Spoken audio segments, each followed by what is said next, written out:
Hello students, good morning to all of you. Welcome to my YouTube channel English Sounder. आप सभी का मेरे YouTube channel English Sounder में स्वागत है. Students and my dear friends, today I am here with a new topic from the literary device, taking some literary devices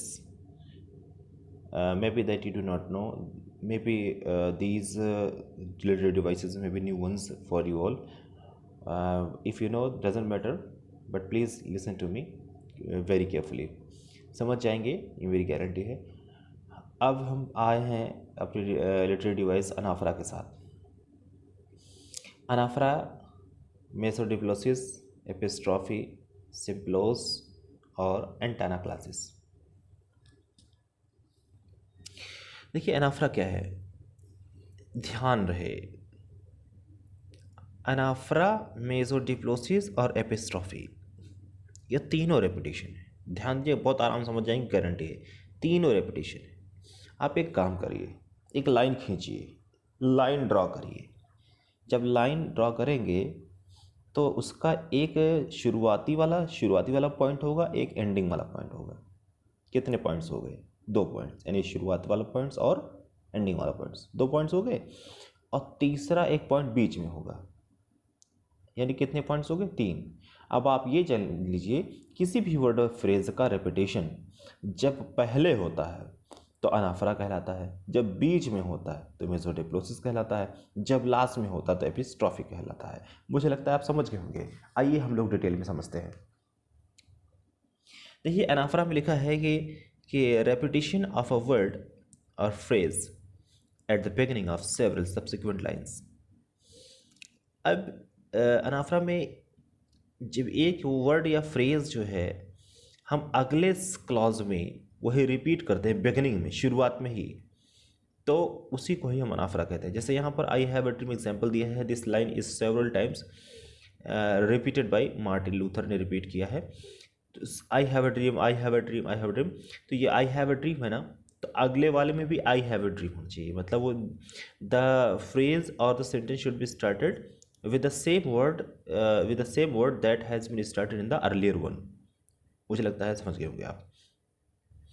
मेसोडिप्लोसिस की बात करते हैं. देखिए इसमें repetition of a word in the middle of every line of clause.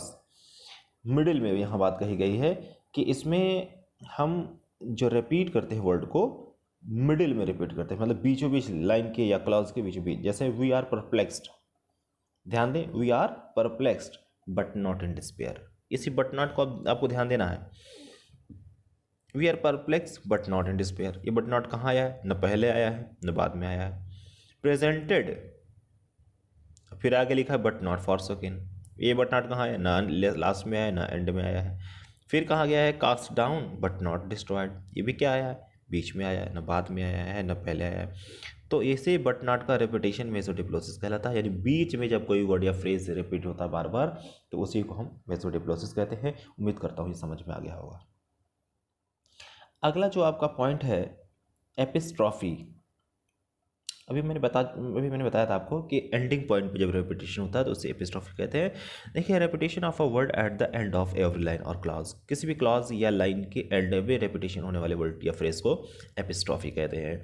जैसे what lies behind us and what lies before us are tiny compare to what lies within us. अब देखिए अस word को, एक clause है what lies behind अस. ये अस आया कहाँ? Last में. अब आप कहेंगे बीच में आया है. अगर आप इसको बीच में कहेंगे तो मैं कहूँगा आपको क्लॉज की नॉलेज नहीं है. जो क्लॉज जानते हैं वो ध्यान दें कि यहाँ पे व्हाट लाइज बिहाइंड अस, ये इतना क्लॉज बना रहा है. फिर एंड से वो जुड़ करके, ये एंड जो है आपका, ये आपका जो एंड कंजंक्शन से जुड़ करके अगला क्लॉज शुरू होने जा रहा है. तो व्हाट लाइज बिहाइंड अस जो है देखिए लास्ट में आया क्लॉज के. फिर एंड व्हाट लाइज बिफोर अस, फिर अस आया है यहाँ ये दूसरे क्लॉज के लास्ट में. फिर लिखा है are tiny compare to what lies within us, जो हमारे अंदर अस. देखिए फिर यहाँ लास्ट में आया है. तो आप समझ गए होंगे कि जो लास्ट कोई भी वर्ड या फ्रेज जो लास्ट में एंडिंग पॉइंट पर जब रेपिटेशन होता है उसी को हम कहते हैं एपिस्ट्रॉफी. बड़ी अच्छी लाइन है, इसका एक्सप्लेनेशन किया जा सकता है. राल्फ वाल्डो इमर्सन ने लिखा है. अगला है हमारा है सिम्प्लोस. सिंप्लोस क्या होता है? बहुत आसान है, बहुत आसान है डियर, ये जान लीजिए ना। अब आपने तीनों पढ़ लिया, अनाफरा मेसोडिप्लोसिस एपिस्ट्रॉफी पढ़ लिया, यानी तीनों मैंने बताया था एक लाइन लीजिए, शुरुआती और आखिरी और बीच। तो उसमें शुरुआत वाला अनाफरा हो गया, अंत वाला एपिस्ट्रॉफी हो गया और बीच वाला मेसोडिप्लोसिस हो गया।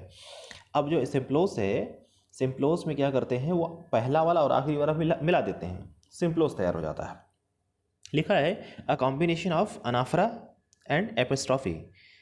तो ये अनाफरा और एपिस्ट्रॉफी का कॉम्बिनेशन होता है। Symploce is the repetition of a word और फ्रेज। सिंप्लोस क्या होता है? वो एक वर्ड या फ्रेज का रेपिटेशन होता है at the beginning of a line, line के बिगिनिंग में, यानी शुरुआत में, and repetition of another phrase at the end of the line, या दूसरे फ्रेज का एंड, लाइन के एंड पे होता है। मुझे लगता है समझ गए होंगे आप, लेकिन एग्जाम्पल समझते हैं। When there is talk of hatred, let us stand up and talk against it। देखिए शुरुआत किससे हुई? मैंने बोला था शुरुआत और आखिरी वाला रेपिटेशन मुझे, और दोनों का कॉम्बिनेशन सिंप्लोस कहलाता है। शुरुआत वाला देखिए क्या है? When there is a talk of hatred, when से शुरू हुआ है। दूसरा वाला देखिए when there is a talk of violence, बस अंतर इतना यहाँ पर है, टॉक ऑफ hatred है, टॉक ऑफ यहाँ पर वायलेंस है। तो अब when there is a talk of hatred, और दूसरे वाले में जो शुरुआत हुआ when there is a talk of violence। अब उसमें इसमें देखिए let us stand up and talk against it, यहाँ पे let us stand up and talk against it.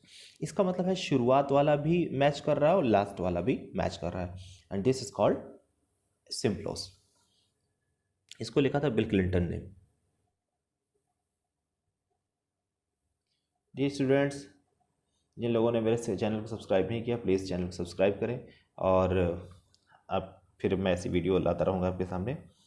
उम्मीद करता हूँ कि आपको समझ में आ गया होगा। समझ में आ गया फिर प्लीज़ सब्सक्राइब द चैनल।